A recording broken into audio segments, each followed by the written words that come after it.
नमस्कार। आज की क्लास में हम साइंस का टॉपिक पाचन तंत्र लेंगे। पाचन तंत्र से संबंधित जो इम्पोर्टेंट एमसीक्यूज हैं वो आज की क्लास में डिस्कस करेंगे। तो इस क्लास को आप आराम से देखिए। हमारा जो पहला क्वेश्चन है वो क्वेश्चन है, पाचन तंत्र क्रिया में प्रोटीन निम्नलिखित में से किस पदार्थ में बदल जाता है। अब सबसे पहले आप इसमें थोड़ी सी चीज ध्यान रखिए कि पाचन होता क्या है, पाचन किसे कहते हैं और किन किन पोषक पदार्थों का पाचन होता है। हम जो भी पोषक पदार्थ खाते हैं उन्हें 7 भागों में या 7 वर्गों में वर्गीकृत किया जाता है। वो 7 भाग जो हैं, देखिए, पहला है कार्बोहाइड्रेट।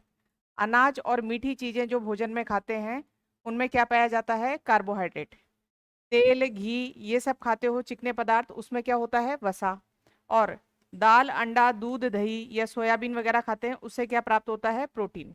तो 3 चीजें तो हमारे पोषक पदार्थों में ये है, कार्बोहाइड्रेट, वसा और प्रोटीन। उसके बाद आपको ध्यान रखना है, खनिज लवण जो है जिन्हें हम कम मात्रा में भोजन में लेते हैं, ये भी एक प्रकार का पोषक पदार्थ है। विटामिन भी क्या है, पोषक पदार्थ हैं। जल को भी क्या माना गया है, पोषक पदार्थ। और अगला है रेशे। रेशे जिसमें क्या खाया जाता है, सेलुलोस। तो हमारे भोजन में पोषक पदार्थ कितने प्रकार के होते हैं, 7 प्रकार के, कार्बोहाइड्रेट, वसा, प्रोटीन, खनिज लवण, विटामिन, जल और रेशे। अब इनको 2 भागों में विभाजित क्यों किया है वो देखिए। इधर वाले ये जो 3 है, पाचन सिर्फ इन 3 का ही होता है, कार्बोहाइड्रेट, वसा और प्रोटीन का। अब पहली बात, पाचन का मतलब क्या होता है। पाचन का अर्थ होता है जटिल पोषक पदार्थ का, संरचना यदि जटिल है, जटिल पोषक पदार्थ को किसमें बदलना, सरल पोषक पदार्थ में बदलना, क्या कहलाता है, पाचन कहलाता है। अब ये जो 7 पोषक पदार्थ आपके सामने लिखे हैं, इसमें से सिर्फ इन 3 की ही संरचना जटिल होती है, इनकी संरचना पहले से क्या होती है, सरल होती है। रेशों की संरचना जटिल तो होती है, लेकिन रेशे जो है हमारे शरीर में इनका पाचन नहीं होता, क्योंकि रेशों के पाचन करने के लिए क्या होनी चाहिए, अपेंडिक्स, और हमारी अपेंडिक्स जो है वो एक अवशेषी अंग है। तो इधर वालों का पाचन नहीं होता, इनका पाचन होता है। और पाचन का अर्थ होता है जटिल पोषक पदार्थों को किसमें बदलना, सरल में। एक चीज और ध्यान रखनी है आपको कि ये पाचन क्रिया कराने के लिए हमारे शरीर में क्या निकलते हैं, एंजाइम बनते हैं, और बिना एंजाइम के पाचन नहीं होता। यहाँ पे ध्यान रखेंगे कि इस अभिक्रिया में ये एक जैव रासायनिक अभिक्रिया हो रही है, जीव के शरीर में हो रही है, और रासायनिक अभिक्रिया है जिसमें जटिल पोषक पदार्थ सरल में बदल रहा है। और इसको कराने के लिए किसकी जरूरत है, एंजाइम की। बिना एंजाइम की उपस्थिति के ये अभिक्रिया नहीं हो सकती। इस एंजाइम को हम क्या कहते हैं, उत्प्रेरक। और ये जीवित शरीर में इसलिए से कहा जाता है जैव उत्प्रेरक। और इंग्लिश में जैव उत्प्रेरक को हम इंग्लिश में कहते हैं बायो कैटेलिस्ट। तो आपको ये पता चला कि पाचन तंत्र है जटिल पोषक पदार्थ को किसमें बदलना, सरल में। और जो पोषक पदार्थ आपने खाए उसमें से पाचन सिर्फ इन 3 का ही होता है, इधर वालों का पाचन नहीं होता है।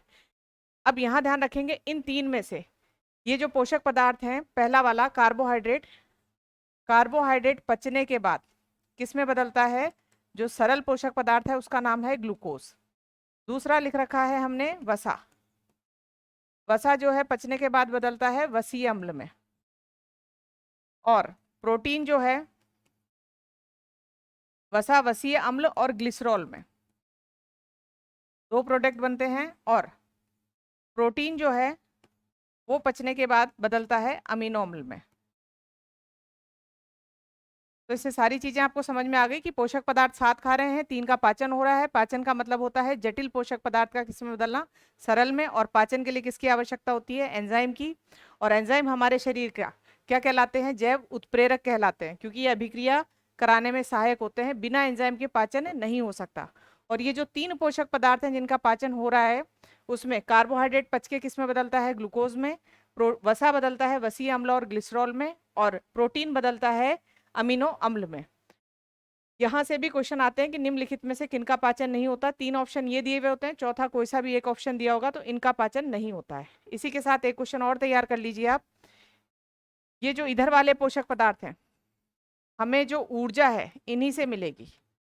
आप खाने में ये कितने भी खा ले, ये आपको कभी भी ऊर्जा नहीं देंगे। तो फिर उसी तरीके से क्वेश्चन, निम्नलिखित में से कौन सा पोषक पदार्थ ऊर्जा प्रदान नहीं करता। तो 3 नाम ये लिखे आ सकते हैं, और बाकी एक इनमें से कोई सा भी लिखा हुआ होगा, तो इन्हीं का तो पाचन होगा और इन्हीं से ऊर्जा मिलती है। अब देखिए आगे क्वेश्चन था आपका कि पाचन क्रिया में प्रोटीन निम्नलिखित में से किस पदार्थ में बदलते हैं। तो हमने पढ़ा है अभी कि प्रोटीन जो है वो किस में बदलते हैं, अमीनो अम्ल में। तो इसका आपका आंसर कौन सा हो जाएगा, सी वाला। अगला क्वेश्चन देखिए, अगला क्वेश्चन है मानव शरीर में पाचन का अधिकांश भाग किस अंग में संपन्न होता है। तो ध्यान रखना है हमारी जो आहार नाल है, आहार नाल कहाँ से शुरू होती है, मुख गुहिका से, मुख से लेके गुदीय नली तक, ये पूरी क्या कहलाती है, आहार नाल।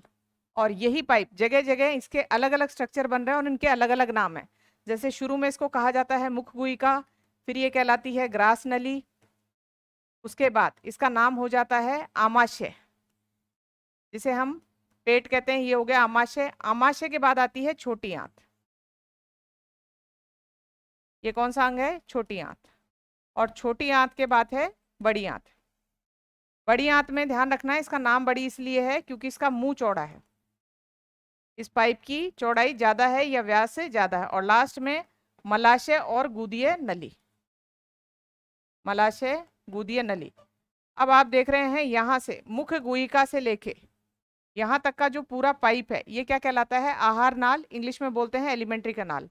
और यहाँ से आपका भोजन जो है अलग अलग जगह से जा रहा है और इसका पाचन होता रहता है। पाचन शुरू मुख गुहिका से हो जाता है, आमाशय में भी पाचन हो रहा है, ग्रास नली में कोई पाचन नहीं होता। छोटी आंत जो है यहाँ सर्वाधिक पाचन क्रिया होती है। और यदि पूछा जाए कि पाचन कंप्लीट कहाँ हो जाता है, तो छोटी आंत में पूरा पाचन हो जाता है। बाद में जो आपका खाना है जब बड़ी आंत में जा रहा है तो बड़ी आंत में पाचन नहीं होगा। बड़ी आंत सिर्फ एक काम करती है, खनिज लवण और जो जल है उस पदार्थ के अंदर जा रहे हैं उनको क्या कर लेती है, अवशोषित कर लेती है। छोटी आंत के कई क्वेश्चन बनते हैं। सबसे पहला क्वेश्चन तो ये बनता है इस पूरे पाचन तंत्र का सबसे बड़ा हिस्सा कौन सा है, यानी लंबाई ज्यादा कौन सी है, तो सबसे बड़ा हिस्सा कौन सा है, छोटी आंत। दूसरा इसमें ध्यान रखना है सबसे बड़ा या लंबा लिखा आएगा पाचन तंत्र का हिस्सा। उसके बाद दूसरा क्वेश्चन पूछा जाएगा सर्वाधिक पाचन क्रिया कहाँ संपन्न होती है, तो सर्वाधिक पाचन क्रिया कहाँ संपन्न होती है, छोटी आंत में। ये सारे क्वेश्चन आपके छोटी आंत के हैं। तीसरा इसमें ध्यान रखना है पाचन कंप्लीट कहाँ हो जाता है, पाचन कंप्लीट जो है वो कहाँ हो जाता है, छोटी आंत में। फिर उसके बाद ध्यान रखेंगे भोजन इस पाइप में है, जब इसका पाचन हो गया यानी सरल पदार्थों में बदल गया, अब इस भोजन का होता क्या है। तो ये भोजन जो है उसके बाद इसके आसपास जो रक्त वाहिनियां होती हैं, पास में जो रक्त वाहिनियां होती हैं उसमें रक्त जो होता है वो इस पचे हुए भोजन को क्या कर लेता है, खींच लेता है। और छोटी आंत से रक्त द्वारा भोजन को खींचना ये कहलाता है अवशोषण, पचे हुए भोजन का अवशोषण। ये भी कौन से अंग से होता है अवशोषण, छोटी आंत से। कंप्लीट अवशोषण छोटी आंत से होता है। अवशोषण किसके द्वारा किया जाता है, द्वारा पूछे जाए तो किसके द्वारा किया जाता है, रक्त के द्वारा। और कौन से अंग से होता है, छोटी आंत से। तो ये छोटी आंत से संबंधित सारे क्वेश्चंस बता दिए। बड़ी आंत में कोई पाचन क्रिया नहीं होती, बड़ी आंत सिर्फ खनिज लवण और जल जो है उसका अवशोषण करती है। तो मानव शरीर में पाचन क्रिया का अधिकांश भाग किस आंत में, किस अंग में संपन्न होता है, इसका उत्तर क्या आएगा, छोटी आंत।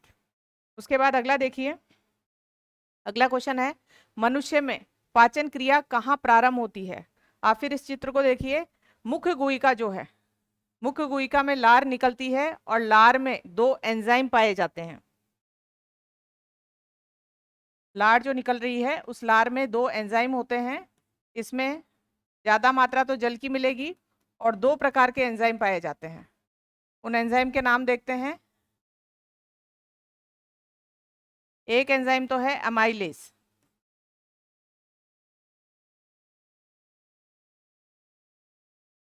और दूसरा है लाइसोजाइम। इस अमाइलेज का नाम ही क्या है, टाइलिन। एमाइलेज या टाइलिन जो है, भोजन में हम जो स्टार्च खाते हैं, स्टार्च यानी आपने देखा होगा आलू और चावल में जो सफेद पाउडर निकलता है उसे कहते हैं स्टार्च। हिंदी में उसे कहा जाता है मंड, यह हम हमारी स्थानिक भाषा में उसे बोल देते हैं मांड। तो वो यदि हम खा रहे हैं तो उसका पाचन मुख में ही शुरू हो गया है। मुख में एक एंजाइम निकल रहा है लार के अंदर जिसका नाम है अमाइलेज या टाइलिन, ये स्टार्च का पाचन करता है।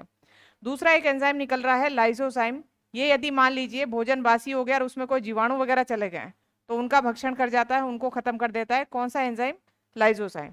इसीलिए कहा जाता है भोजन थोड़ा धीरे धीरे चबाकर खाना चाहिए, क्योंकि पाचन कहाँ शुरू हो चुका है, मुख के अंदर ही शुरू हो चुका है। तो आपका क्वेश्चन क्या है, पाचन क्रिया कहाँ प्रारंभ होती है, मुख में। या फिर क्वेश्चन ऐसे पूछा जाए, सबसे पहले पाचन किसका शुरू होता है, तो स्टार्च का। अब स्टार्च है क्या, स्टार्च एक प्रकार का कार्बोहाइड्रेट है, क्योंकि आपने पोषक पदार्थ कितने पढ़े हैं, 7, कार्बोहाइड्रेट, वसा, प्रोटीन, खनिज लवण, जल और रेशे। तो कार्बोहाइड्रेट का एक प्रकार है। अगला देखिए, इसमें मनुष्य के जीवन काल में कितने दांत 2 बार विकसित होते हैं। अब दांतों की संख्या जो है 32 संख्या सबको याद रहती है। उसके बाद ध्यान रखिए, इनको आप 2 भागों में बांटिए, 20 और 12। 2 बार विकसित होने वाले के मतलब है मिल्क टीथ भी है, और वो टूटने के बाद फिर कौन से आ रहे हैं, परमानेंट टीथ आ रहे हैं। तो 2 बार उगने वाले दांत कौन से हैं, इनकी संख्या कितनी है, 20। और ये दांत जो है एक ही बार आते हैं, 12 दांत। अब इसमें एक और ध्यान रखना है आपको, मनुष्य जो है विषम दंती भी है। विषम दंती कि उसके सारे दांत एक जैसे नहीं है, अलग अलग प्रकार के दांत हैं। इसमें यदि आप देखेंगे तो सबसे पहले आगे वाले जो दांत होते हैं, हम एक जबड़े की, जैसे मान लीजिए ऊपर वाला जबड़ा है उसका आधा जबड़ा है उसकी बात कर रहे हैं। यहाँ जो आगे वाले दांत होते हैं इनको बोलते हैं इंसीजर। फिर उसके बाद ये तिकोना दांत होता है, ये कहलाता है कैनाइन। उसके बाद जो जाड़ आती हैं 2 होती हैं, इनका नाम है प्रीमोलर। उसके बाद 3 और है संख्या, उनको कहा जाता है मोलर। तो मनुष्य कैसा है, विषम दंती है, और इन विषम दांतों को दिखाने के लिए फॉर्मूला होता है, उस फॉर्मूले को बोलते हैं दंत फॉर्मूला या डेंटल फॉर्मूला। और ये फॉर्मूला कई बार एग्जाम में पूछा जाता है। डेंटल फॉर्मूला है 21-23 और 21-23, ऐसे याद रखना है आपको। ये आधे जबड़े की बात है, आधा जबड़ा ऊपर का और आधा जबड़ा नीचे का। 2 तो है इंसीजर, एक है आपका कैनाइन जिसे हम रत्नक बोलते हैं। ये वाले प्रीमोलर कहलाते हैं चवन्नक, जो चबाने के काम आते हैं ये।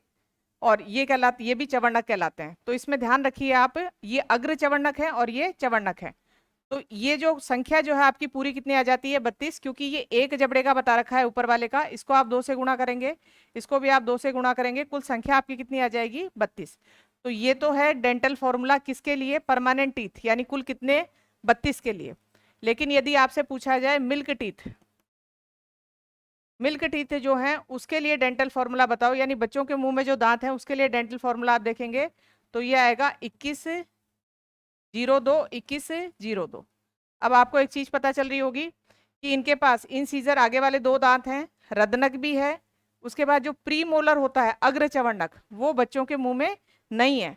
तो आप देख रहे हैं ये दांत जो है ये 0, फिर उसके बाद में यहाँ पे जो चवंडक है उसमें भी संख्या 1 कम है। तो मिल्क टीथ का तो डेंटल फॉर्मूला ये होता है 2102, और इसमें ध्यान रखना है 21-23। अब यहाँ क्वेश्चन क्या पूछा है, मनुष्य के जीवन काल में कितने दांत 2 बार आते हैं, तो कितने दांत 2 बार आते हैं, 20 दांत 2 बार आते हैं। अगला देखिए, इसमें मानव की पाचन नली लगभग कितने फीट लंबी होती है।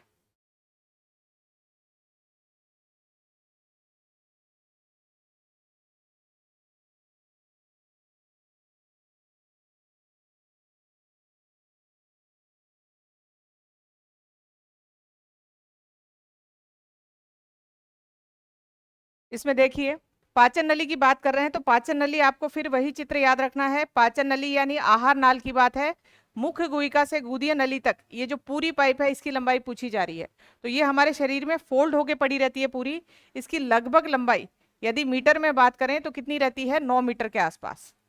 और 1 मीटर की बात करें कि 1 मीटर में कितने फीट होते हैं, क्योंकि ये आपको क्वेश्चन किस में पूछ लिया गया है, फीट में पूछा गया, तो 1 मीटर में लगभग 3.28 फीट होते हैं। अब यदि आप इस 9 मीटर को 3.28 से गुणा करेंगे तो ये लगभग आपका 28-29 बैठेगा।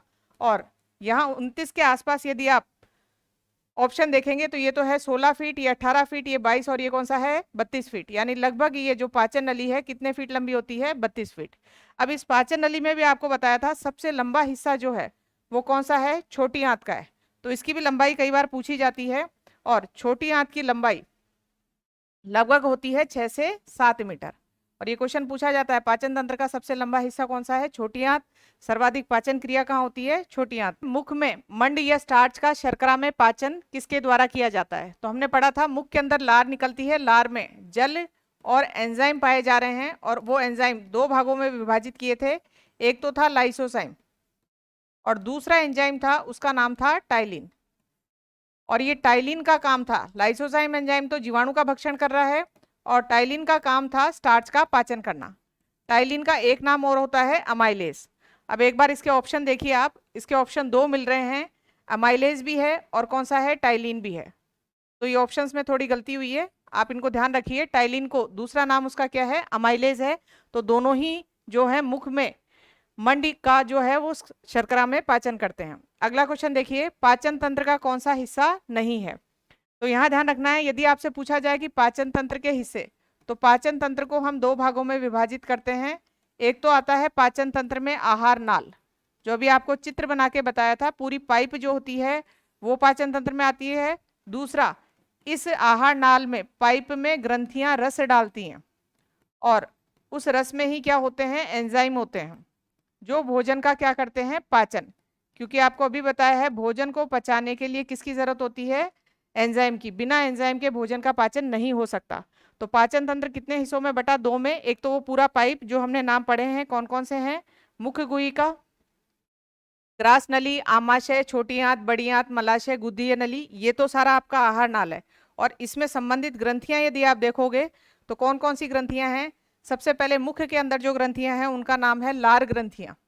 फिर उसके बाद देखेंगे हम यहाँ पे, ये जो छोटी आंत है इसमें दो ग्रंथियां रस डालती हैं, एक का नाम है अग्नाशय, अग्नाशय को इंग्लिश में पेनक्रियास भी बोलते हैं, और एक इधर से ग्रंथि रस डालती है जिसका नाम है लीवर या बोलते हैं यकृत।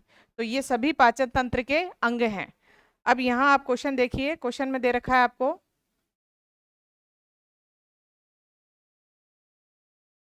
कि पाचन तंत्र का हिस्सा नहीं है। तो यकृत जो है संबंधित ग्रंथि है जो छोटी आंत में रस डालती है, और कौन सा रस डालती है? पित्त रस।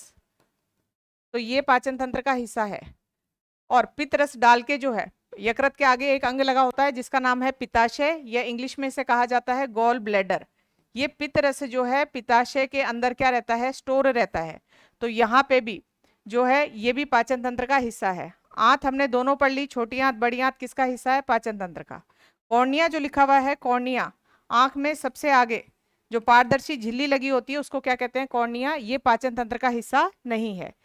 कॉर्निया का एक क्वेश्चन आपको और ध्यान रखना है, नेत्रदान के समय ये पूछा जाता है, नेत्रदान के समय आंख का कौन सा भाग काम आता है? तो लेंस काम नहीं आता, न रेटिना काम आती है, जो बिल्कुल पारदर्शी झिल्ली जो आगे की तरफ लगी हुई है वो काम आती है, कौन सी? कॉर्निया। तो इसमें ऑप्शन में आपका कौन सा हो गया कि कॉर्निया पाचन तंत्र का हिस्सा नहीं है। अगला है, शरीर के लिए एंजाइम आवश्यक होते हैं क्योंकि, अभी हमने पढ़ा था एंजाइम क्या काम करते हैं? भोजन को पचाने के लिए आवश्यक होते हैं और ये उत्प्रेरक हैं। इनके बिना जो है एंजाइम की ये पाचन की जो जैव रासायनिक अभिक्रिया है वो संपन्न नहीं होगी शरीर में। पहला लिख रखा है ये शरीर को ऊर्जा देते हैं, तो ऊर्जा नहीं देते हैं। ऊर्जा हमने पोषक पदार्थ तीन पढ़े हैं, कौन कौन से हैं? कार्बोहाइड्रेट, दूसरा है वसा और तीसरा है प्रोटीन। इन तीन से ही ऊर्जा प्राप्त होती है, इसके अलावा ऊर्जा प्राप्त नहीं होती। और इनमें भी नंबरिंग होती है। कार्बोहाइड्रेट जो है पचने के बाद किस में बदलता है? ग्लूकोज में। यदि आपसे पूछा जाए तुरंत ऊर्जा का स्रोत कौन सा है, तो तुरंत ऊर्जा का स्रोत है ग्लूकोज। उसके बाद नंबर किसका आता है? कार्बोहाइड्रेट का, फिर वसा का, और अंत में नंबर किसका आता है ऊर्जा देने का? प्रोटीन का। इसलिए क्वेश्चन भी पूछा जाता है कि लंबी भूख हड़ताल पे बैठ जाते हैं या भयंकर डाइटिंग कर रहे हैं आप, तो आपके शरीर को ऊर्जा कौन दे रहा है? तो इसमें ध्यान रखना है उस समय आपके शरीर के क्या खत्म हो रहे हैं? प्रोटीन, जो शरीर के लिए नुकसानदायक होते हैं। अगला है, यह तंत्रिका तंत्र को नियंत्रित करते हैं, ऐसा भी नहीं है।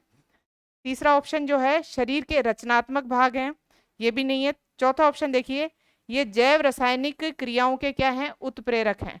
तो आपको बताया था इन्हें जैव उत्प्रेरक या बायोकैटलिस्ट कहा जाता है और पाचन में सहायक होते हैं। तो चौथा वाला ऑप्शन जो है वो सही है। अगला क्वेश्चन है, दूध को पचाने, दूध प्रोटीन को पचाने वाला एंजाइम कौन सा है? इसमें ध्यान रखना है, ग्रास नली, ग्रास नली के बाद बात करते हैं आमाशय की। आमाशय में एक रस निकलता है जिसका नाम है जठर रस। जठर ग्रंथियों से रस निकलता है जिसे कहते हैं जठर रस। और इस जठर रस के अंदर जो घटक पाए जाते हैं इसमें सबसे पहला एक अम्ल पाया जाता है जिसका नाम है हाइड्रोक्लोरिक अम्ल। दूसरा इसमें एक एंजाइम पाया जाता है जिसका नाम है पेप्सिन। तीसरा इसमें ध्यान रखना है एक एंजाइम पाया जाता है वो है रेनिन। और चौथी चीज इसमें पाई जाती है श्लेष्मा, जिसको हम म्यूकस कहते हैं, चिकना पदार्थ पाया जाता है। तो ये चार चीजें जो हैं किसमें पाई जाती हैं, जठररस में। और ये जठररस कहाँ निकल रहा है, आमाशय में। अब इन सबके अलग अलग काम देख लीजिए। ये जो श्लेष्मा जो है, ये श्लेष्मा यहाँ पे इस आमाशय की दीवार पर एक सुरक्षात्मक आवरण बना के रखती है, एक कवर चढ़ा के रखती है, ताकि ये एंजाइम जो है इसका पाचन न कर पाए, या फिर इसमें ये जो अम्ल निकल रहा है इस अम्ल से भी बचा के रखती है। इसमें से इस पेप्सिन का काम होता है प्रोटीन का पाचन करना। HCl का काम होता है इस पेप्सिन को क्या करना, सक्रिय करना। अम्लीय वातावरण में ही पेप्सिन सक्रिय होगा, इसलिए HCl जो है वो पेप्सिन को क्या करता है, सक्रिय। और पेप्सिन किसका पाचन करके देता है, प्रोटीन का। फिर इसमें और क्वेश्चन देखिए। क्वेश्चन ये पूछा जाता है कि यदि व्यक्ति मांस युक्त भोजन करता है, मांसाहारी है, मांस युक्त भोजन कर रहा है, तो मांस जो है किसका बना हुआ है, प्रोटीन का। उस प्रोटीन का पाचन तो किसने कर दिया, पेप्सिन ने। हमारी आमाशय की दीवार भी किसकी बनी हुई है, मांस की यानी प्रोटीन की बनी हुई है। तो पेप्सिन यहाँ निकला हुआ है, ये इसका पाचन क्यों नहीं करता। तब आपको आंसर देना है कि हमारी आमाशय की दीवार जो है वो किससे सुरक्षित रहती है, श्लेष्मा से सुरक्षित रहती है। अब यहाँ जो ये बात कर रहे हैं रेनिन की, रेनिन जो है ये एंजाइम किसके पाचन में सहायक होता है, दूध के पाचन में सहायक होता है। इसमें भी आप आगे ध्यान रखेंगे, छोटे बच्चों के शरीर में रेनिन की मात्रा खूब अच्छी बनती है, इसलिए उनके आहार में जो है दूध की मात्रा ज़्यादा होती है। जैसे जैसे हमारी उम्र बढ़ती जाती है रेनिन की मात्रा हमारे शरीर में कम होती जाती है, तो दूध का पाचन भी कम होता है, इसलिए हम आहार में जो है दूध की मात्रा भी क्या करते हैं, कम करते हैं। कई व्यक्तियों के शरीर में रेनिन बनना बिल्कुल बंद हो जाता है, और यदि पूरा बंद हो चुका है तो यदि वो दूध के पदार्थ या दूध का सेवन करते हैं तो उनको अपच होती है या गैस बनती है। इसको कहा जाता है लैक्टोज इंटॉलरेंस। लैक्टोज इंटॉलरेंस क्या चीज होती है, जब शरीर में रेनिन बनना बंद हो गया है, रेनिन बनना बंद हो गया है। और ये नाम इसलिए रखा गया है, लैक्टोज तो है दूध में पाई जाने वाली शर्करा, और इंटॉलरेंस का मतलब होता है सहन नहीं होना। तो इन लोगों को फिर दूध जो है उसका सेवन करने से मना कर दिया जाता है। तो यहाँ क्वेश्चन है दूध प्रोटीन को पचाने वाला एंजाइम कौन सा है, तो वो एंजाइम कौन सा है, रेनिन। कहाँ निकल रहा है, आमाशय में निकल रहा है। और लैक्टोज इंटॉलरेंस जो है वो किससे संबंधित है, रेनिन से संबंधित। रेनिन का बनना बिल्कुल बंद हो जाता है। अगला है अधिकतम पोषक तत्व रक्त में कहाँ से अवशोषित होते हैं। ध्यान रखना है पचे हुए भोजन का जो अवशोषण है वो सिर्फ छोटी आंत से ही होता है, और कंप्लीट अवशोषण छोटी आंत में हो जाता है पचे हुए भोजन का। बड़ी आंत सिर्फ खनिज, लवण और जल का अवशोषण करती है, और छोटी आंत से संबंधित कई क्वेश्चन आपको मैंने बता दिए थे।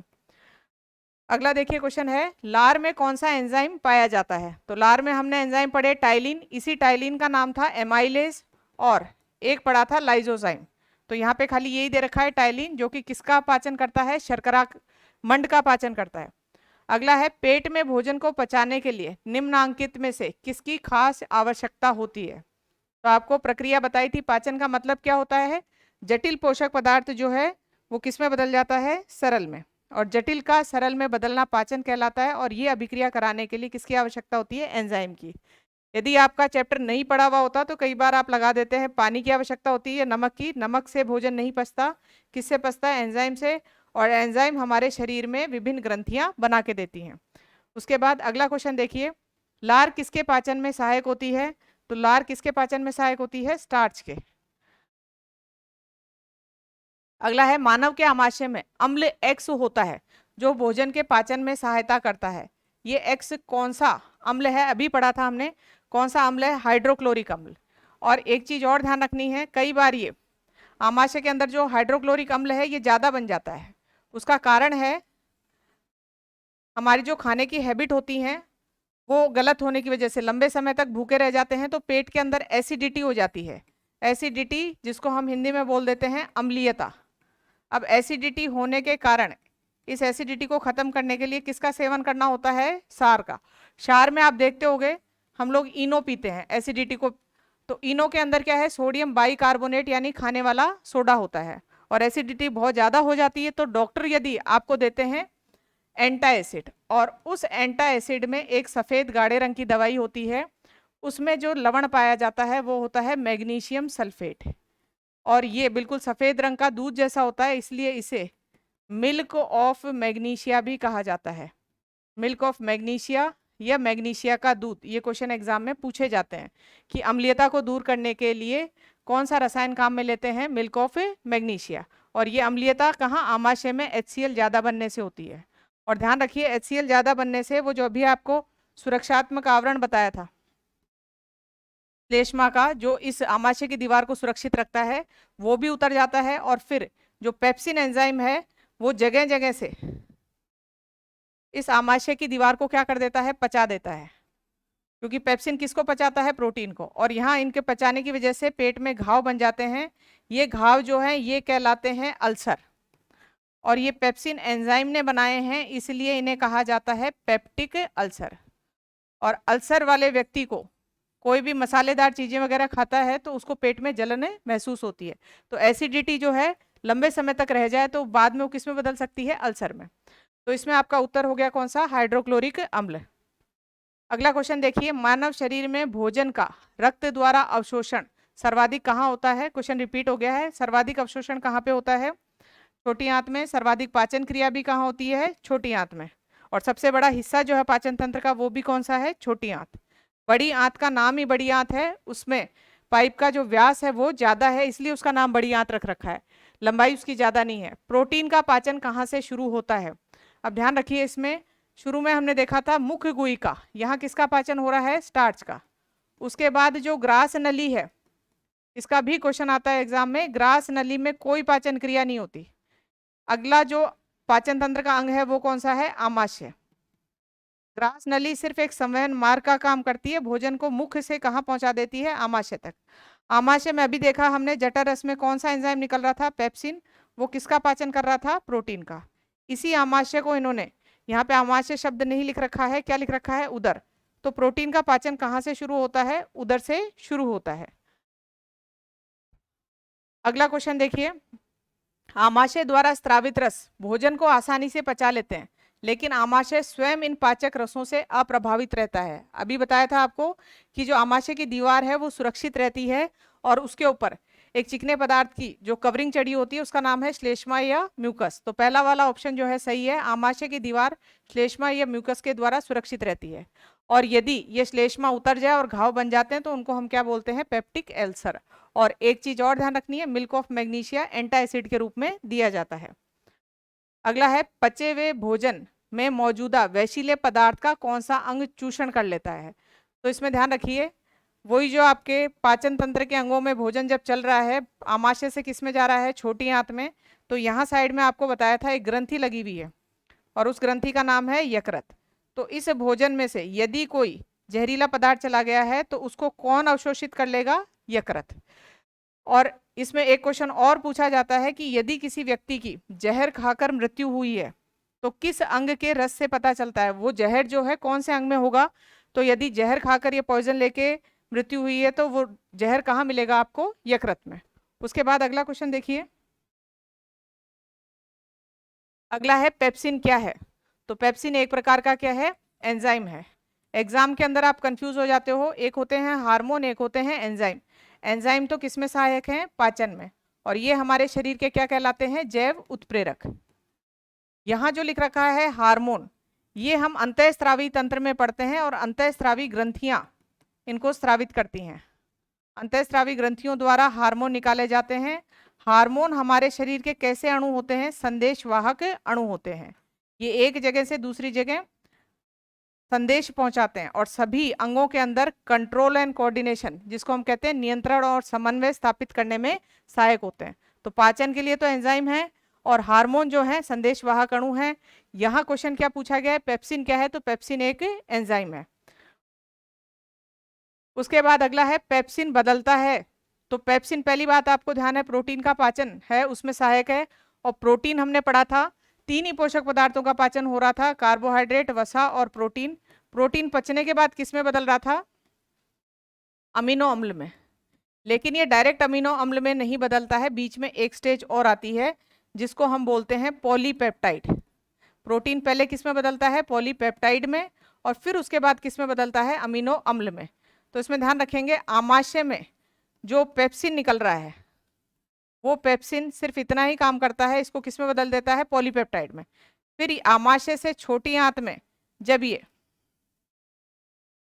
आमाशय से छोटी आंत में जब ये पॉलीपेप्टाइड जाते हैं तो पॉलीपेप्टाइड का आगे जो पाचन है वो दो एंजाइम और करते हैं। इसमें एंजाइम होता है एक ट्रिप्सिन, 3 एंजाइम के नाम याद कीजिए, एक तो है पेप्सिन, एक एंजाइम है ट्रिप्सिन, और तीसरा है इरेप्सिन। ये एंजाइम तो निकला आमाशय में। ट्रिप्सिन जो है अग्नाशय जो है जिसको पेनक्रियास कहते हैं उसके द्वारा निकाल के छोटी आंत में डाला जाता है, और ये छोटी आंत में ग्रंथियां होती हैं उनसे निकलता है। तो आप ध्यान रखिए ये तीनों एंजाइम प्रोटीन के पाचन में सहायक होते हैं, लेकिन प्रोटीन को पॉलीपेप्टाइड में बदलने का काम किसका है, पेप्सिन का। फिर ये दो एंजाइम जो है आगे जाके इस पॉलीपेप्टाइड को किस में बदल देते हैं, अमीनो अम्ल में। तो पेप्सिन बदलता है, पहला लिख रखा है स्टार्च को शर्करा में, प्रोटीन को पॉलीपेप्टाइड में, तो दूसरा ऑप्शन सही है। अगला है निम्नलिखित में से वह अंग कौन सा है जो मानव शरीर में ग्लाइकोजन के रूप में कार्बोहाइड्रेट को जमा करता है। इसमें ध्यान रखना है, आपको बताया था अनाज और मीठी चीज में क्या खा रहे हैं हम, कार्बोहाइड्रेट, और कार्बोहाइड्रेट जो है पचने के बाद किस में बदलता है, ग्लूकोज में। और पचा हुआ भोजन जो है किसके द्वारा अवशोषित किया जाता है, रक्त के द्वारा। और कहाँ से अवशोषण होता है, छोटी आंत से। छोटी आंत में पचा हुआ भोजन गया, वहां से रक्त इसको खींच के ले गया। और रक्त का हमारे शरीर में परिवहन के अलावा कोई काम नहीं है। रक्त इस ग्लूकोज को कहाँ दे के आएगा, सभी कोशिकाओं को पकड़ा के आएगा। और कोशिकाओं के अंदर एक अंग होता है जिसे हम बोलते हैं माइटोकॉन्ड्रिया। ये माइटोकॉन्ड्रिया जो है इस ग्लूकोज को काम लेगा, और किसने पहुंचाया, रक्त ने। ग्लूकोज को काम लेके और क्या बनाएगा, ऊर्जा बनेगी। ऊर्जा बनती है हमारे शरीर में एटीपी के रूप में, कार्बन डाइऑक्साइड बनती है और जल बनता है। ये अभिक्रिया जो बनी है इसी को हम बोलते हैं श्वसन। भोज्य पदार्थ का ऑक्सीकरण क्या कहलाता है, श्वसन, क्योंकि यहाँ पे ग्लूकोज को किससे अभिक्रिया कराई गई, ऑक्सीजन से। ये कब हुआ, जब हमें ऊर्जा चाहिए। कई बार ऐसा होता है कि हमारी जो ऊर्जा की आवश्यकता है उससे हम ज्यादा खाते हैं, तो यदि ज्यादा खा रहे हो तो वो एक्स्ट्रा ग्लूकोज कहाँ पड़ा रह गया, रक्त में पड़ा हुआ रह जाता है। जितना चाहिए था उतना तो कोशिका ने जला लिया, बाकी जो रक्त में एक्स्ट्रा ग्लूकोज पड़ा है उसका क्या होता है, देखिए ग्लूकोज जो रक्त के अंदर है उसका रूप चेंज किया जाता है, और उसका रूप जो है क्या बदल दिया जाता है, ग्लाइकोजन में बदला जाता है उसको। और कहाँ जमा करा के आ जाते हैं, यकृत में। और जमा करवाने के लिए कौन जाता है, उसका नाम है इंसुलिन। ये एक हार्मोन है, अभी तक हम एंजाइम पढ़ रहे थे, और ये क्या है, एक हार्मोन है जो ग्लूकोज को किस में परिवर्तित, जो एक्स्ट्रा ग्लूकोज रक्त में है उसको परिवर्तित करके ग्लाइकोजन में परिवर्तित करके यकृत में जमा कराता है। ये सेम इसी तरीके से है। मान लीजिए आपके पास रुपए हैं और कैश में आपको जितने जरूरत है उतने तो आपने काम में ले लिए, एक्स्ट्रा यदि पड़ा है तो आप उसका रूप चेंज कर देते हैं। जैसे मान लीजिए उसको गोल्ड में इन्वेस्ट कर दिया या कहीं और इन्वेस्ट किया है या बैंक में आपने उसको जमा करवाया है, तो आपने रूप चेंज किया और कहाँ जमा करा दिया, बैंक में। यहाँ बैंक कौन है, यकृत है। जब जरूरत पड़ती है तब वापस इसका रूप चेंज करते हैं, यानी कैश में लाते हैं इसको।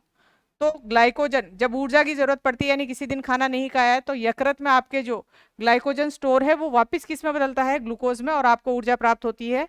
और इसको वापस परिवर्तित करने के लिए एक हार्मोन और है जिसका नाम है ग्लूकागोन। यानी इंसुलिन हार्मोन और ग्लूकागोन एक दूसरे के विपरीत काम करते हैं। तो यहाँ क्वेश्चन ये पूछा जाता है कि शरीर में कार्बोहाइड्रेट किस रूप में संचित होता है, ग्लाइकोजन के रूप में, और कहाँ संचित होता है, यकृत में। एक और ध्यान रखना है, मान लीजिए शरीर में इंसुलिन हार्मोन कम बनने लग गया, तो इस रक्त में ग्लूकोज की मात्रा क्या होती जाएगी, ज्यादा होती जाएगी। और रक्त में ग्लूकोज की मात्रा ज्यादा हो रही है, ग्लूकोज को हम शर्करा कहते हैं। तो इसमें ध्यान रखना है, ब्लड में शुगर बढ़ रहा है, इसी को हम कहते हैं ब्लड शुगर हो गई। ये तो कॉमन लैंग्वेज में कहा जाता है, या फिर इसको साइंस में कहा जाता है डायबिटीज या मधुमेह। तो ये किसकी कमी से होता है, किस हार्मोन की कमी से, इंसुलिन हार्मोन की कमी से। तो आपको पता चला कि हमारे शरीर में कार्बोहाइड्रेट किस रूप में संचित रहता है, ग्लाइकोजन के रूप में संचित रहता है। और जैसे कि आप देखते हैं कई बार हम व्रत रखते हैं, पूरे दिन कुछ नहीं खाया, फिर भी हमारे शरीर को ऊर्जा मिलती रहती है। वो ऊर्जा किससे मिल रही है? यकृत में संचित ग्लाइकोजन से। और ग्लाइकोजन भी यदि आपने पूरा काम ले लिया तो उसके बाद शरीर में जो एक्स्ट्रा चर्बी होती है, वसा, वो आपको ऊर्जा देने लग जाता है। और लंबे भूखे रह गए तो फिर आपके शरीर का प्रोटीन जो है वो आपको ऊर्जा देना शुरू कर देगा। अगला क्वेश्चन देखिए, पित्त निम्न में से किसके द्वारा पैदा किया जाता है? पित्त रस जो है किसके द्वारा पैदा किया जाता है? यकृत के द्वारा। और यकृत के आगे एक अंग होता है जिसका नाम है गॉल ब्लैडर या पित्ताशय। यहाँ पे पित्त रस जो है वो स्टोर रहता है। पित्त के बारे में एक चीज और ध्यान रखनी है कि पित्त रस में होता क्या है। इसमें पित्त लवण और पित्त वर्णक पाए जाते हैं। वर्णक यानी जो कलर देते हैं, उन वर्णक के नाम है बिलीरुबिन और बिलीवर्डिन। ये बिलीरुबिन और बिलीवर्डिन जो है हरे और पीले रंग के होते हैं, इसलिए पित्त रस का रंग भी कैसा होता है? पीला होता है। और पित्त रस की प्रकृति कैसी होती है? क्षारीय, क्योंकि लवण पाए जा रहे हैं इसमें। प्रकृति क्षारीय है, यानी पीएच मान जो है वो 7 से क्या मिलेगा? ज्यादा मिलेगा। अब एक चीज आप इसमें देखना, पित्त रस में, ये बहुत इंपॉर्टेंट क्वेश्चन है, कि एंजाइम नहीं होते हैं। और अभी हमने पढ़ा कि भोजन को पचाने के लिए किसकी जरूरत होती है? एंजाइम की। बिना एंजाइम के भोजन नहीं पचता। तो ध्यान रखेंगे, पित्त रस जो है पाचन नहीं करता है, क्योंकि उसके अंदर एंजाइम नहीं है। तो पित्त रस क्या करके देता है? पित्त रस एक अलग काम करता है, उसे बोलते हैं वसा का पायसीकरण। ये पाचन नहीं है, शब्द क्या लिखा है? पायसीकरण। इस पायसीकरण को इंग्लिश में बोलते हैं इमल्सिफिकेशन। इसमें ध्यान रखिए, वसा जो हम खाते हैं उनके अणु क्या होते हैं? बड़े होते हैं। खाली उन अणु को छोटे टुकड़ों में तोड़ना, छोटे टुकड़े तोड़ने से पृष्ठीय क्षेत्रफल क्या हो जाता है? बढ़ जाता है। और पृष्ठीय क्षेत्रफल बढ़ेगा। अब एक एंजाइम होता है, वसा को पचाने वाले एंजाइम का नाम है लाइपेज। और ये अब लाइपेज जो है इन छोटे अणु पे आसानी से काम कर सकता है, यानी बाद में इसका पाचन होता है। तो क्या ध्यान दिया कि पित्त जो है कहाँ बन रहा है? यकृत में। इसमें एंजाइम नहीं है, पीले रंग का है, क्षारीय प्रकृति है। लवण और क्या पाए जाते हैं? वर्णक पाए जाते हैं। पाचन नहीं करता, एक स्पेशल काम करता है, उसे क्या बोलते हैं? पायसीकरण। और पायसीकरण के बाद में छोटी आंत में वसा का पाचन होता है, जो कि लाइपेज एंजाइम द्वारा किया जाता है। अगला क्वेश्चन है, पित्त कहाँ जमा होता है? अभी बताया था यकृत के आगे एक अंग होता है जिसे गॉल ब्लैडर या हिंदी में क्या नाम दिया जाता है? पित्त आशय। यहाँ पे जो है पित्त रस स्टोर होता है और जैसे जैसे जरूरत पड़ती है छोटी आंत में ये स्रावित किया जाता है। पित्त का प्रमुख कार्य अभी बताया था, पहला लिख रखा है वसा का वसीय अम्ल और ग्लिसरॉल में परिवर्तन। ये बिल्कुल पहले वाले क्वेश्चन में बताया था आपको कि वसा पचने के बाद किस में बदलता है? वसीय अम्ल और ग्लिसरॉल में। तो यहाँ तो पाचन हो रहा है। और अभी पढ़ा कि पित्त जो है पाचन नहीं करता। अगला लिखा है वसा अम्ल और ग्लिसरॉल का वसा में परिवर्तन। तीसरा ऑप्शन है वसा का क्या करता है? पायसीकरण। इंग्लिश नाम भी दे रखा है इमल्सीकरण। तो ये आपके पाचन से संबंधित जो क्वेश्चन हैं वो कंप्लीट हो गए हैं। धन्यवाद।